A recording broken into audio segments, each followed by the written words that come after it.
everyone, I'm Mac. I was going to post this video last night and record this video last night, but I just got back from the event my friend had and I was tired. So anyway, because of that, I'm doing it now and I am not happy because it's getting colder. I'm more of a summer person. So anyway, with that being said, let's start our Kansas tour. And this one is probably one of my favorite stories out of Kansas that I've actually seen on a channel called Sam and Colby. And if you guys know them, check them out. And if you don't, still check them out. And Sam and Colby, this is a free shout out to you guys. You guys are awesome. So anyway, with that also being said, let's begin. The Sallie House has not been called the most haunted house in Kansas, but the most haunted house in the entire nation.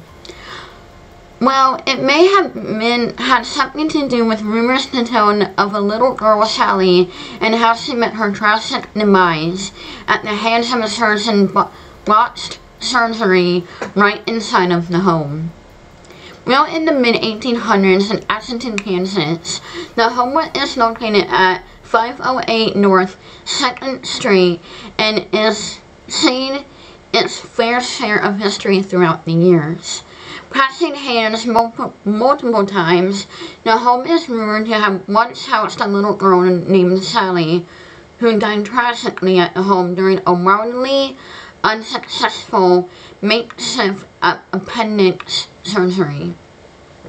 When it wasn't until the 1900s that Sallie's tragic story gained local national attention. Then owners Deborah and Tony Pickman began to notice strange occurrences in the home, including the attacks on Tony, unexplained voices, and even finger marks on candles that light themselves. Who is haunting the Sallie house? Could it be the spirit of Sallie herself? Some believe that there's more to the story, including reports of a middle-aged woman who is said to be behind the frightening attacks. Well, in the 1800s, the home has 3 bedrooms and 2 bathrooms, a modest home filled with ghosts. It is built for Michael Finley and his family who lived in the home until 1947. 4 members of the Finley family died of natural causes in the home throughout the years, and the home housed multiple families during its time. None, however, would be as memorable as the Pickmans. Now, when I've seen some of the videos of the Pickmans, I actually were able to find some documents in Sam and Colby's video, and it's scary, and I'm like low-key wanting to go there. So, Mom, if you're going to be watching this video, hint. This young couple, bright-eyed and bushy-tailed, brought the home in the 1990s. They soon started to experience strange, sometimes even violent occurrences in the home. These days, the home sits as a spectacle and remarkable attraction for those investigators hoping to solve the mysteries of the home.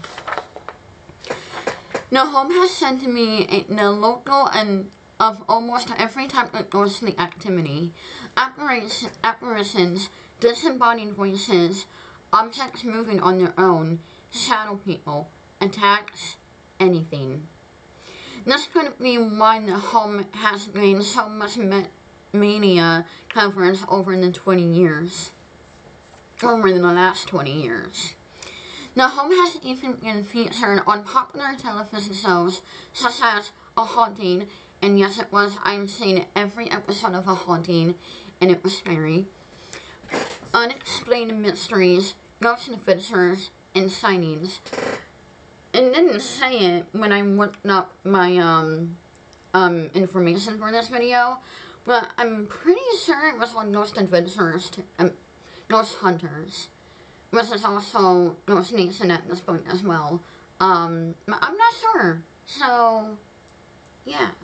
Oh, and by the way, before I continue, when I was at my event yesterday, I was taking pictures in the early morning because it was in the in a park, and that park is actually known to be haunted, and still finding Native American remains and items that they had. And I swear on everything, I still have it on my phone, but I doubt it'll pick up on this camera. Excuse me. But I swear on everything, I caught a full apparition of a little girl, like peeking from behind the tree, kind of like that. I'm like, I sent it to my mom, and I know there's no way you could not see it. I don't know. Anyway, the activity has been so severe at times that some believe the hauntings in the Sallie house could be demonic in nature. Others believe that the Sallie house is home to a portal of sorts that allows entities from the spirit world to enter our physical realm. Regardless of what's behind the walls of the home, there's one thing everyone agrees on. The home is extremely haunted. People have stated that they have seen the apparition of a young girl for themselves, who many believe is Sallie, as well as the apparition of an older woman standing in the windows. Candles are known to light and burn on their own.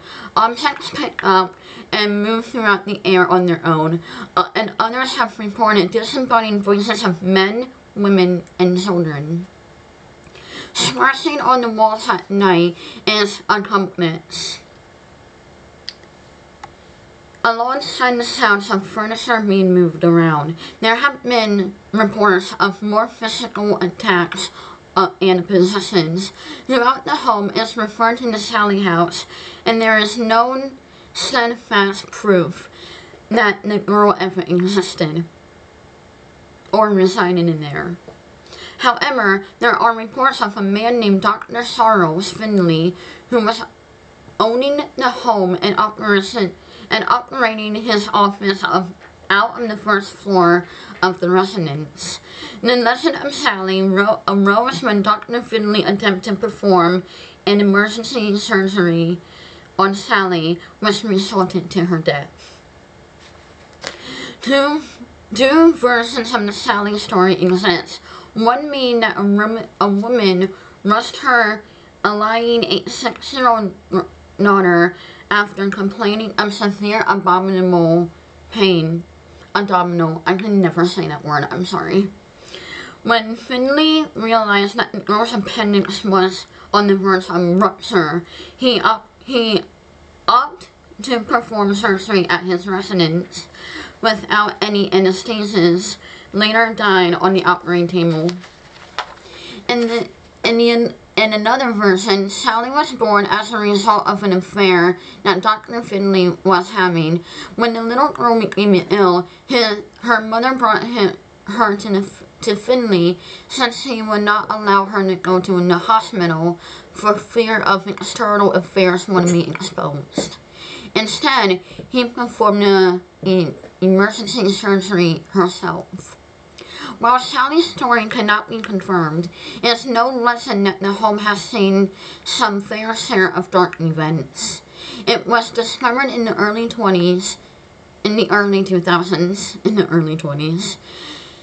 that a pentagram was drawn on the basement floor of the home. Satanic ritual remnants have been discovered, as well as a luminal dance that was performed with highly attended sights of blood splatter in the closet of the master bedroom. And Tony and Demi Pickman moved in. A month passed without activity. Once they began to settle in their new home, life started to dim on their own. Animals began to act strangely. After the birth of their son, the activity picked up even more. A strange mold grew on the household items. At one point, the couple even returned to the home after a few days out to find of the nursery stuffed animals in a circle on the floor. That night, Tony began to feel intense burning on his back, and it was later discovered that he had 3 significant scratches running down his spine. After learning the home's history about Sally, the Pickmans attempted to embrace Sally as some sort of phantom daughter. Soon after, the attacks on Tony continued. During their child's birthday, a doll even caught on fire for no apparent reason. After the 2 years of being assaulted mentally and physically in the home, the Pickmans family finally moved out. Debbie Pickman now believes that Sally was not a spirit of a little girl, but a malevolent entity posted as a child in order to gain their trust of the family. For what reason, we'll never know. These days, ownership of the house is tricky, but according to the official Sally House website, Les Smith Jr. has been the actual owner of the home for over 20 years. Those who dare to enter the home can take a tour, or even stay the night. The Sally House. Like I said in the beginning, I would definitely go there. But there's only one thing that would be stopping me. I don't want anything attaching myself to myself. It's kind of like the Conjuring house for me. I would love to go there, but I don't want anything evil attaching itself to my life, because I already had stuff happen in my life that I don't need anymore, especially when it comes to demons. But would I go there to at least investigate? Yes. Did anyone just see that orb? Or was that a bug? Why? Especially at night, when I'm home alone right now. Maybe I shouldn't be saying that out loud with the spirits. None of you heard that. I mean, the spirits in this house are friendly. I know that for a fact. Except for one that I haven't felt in a long time. And it's not evil, but it's not good, if that makes sense at all. You can tell when it's in the room. I just tell it to leave. But most of the spirits in this house are family members. And whatever that was, I'm saying it's a bug to calm myself down. But yeah, when you stay at the Sally House, are you brave enough? I know I am. But until next time, I am Haunted Girl, and this is my channel. Pleasant dreams.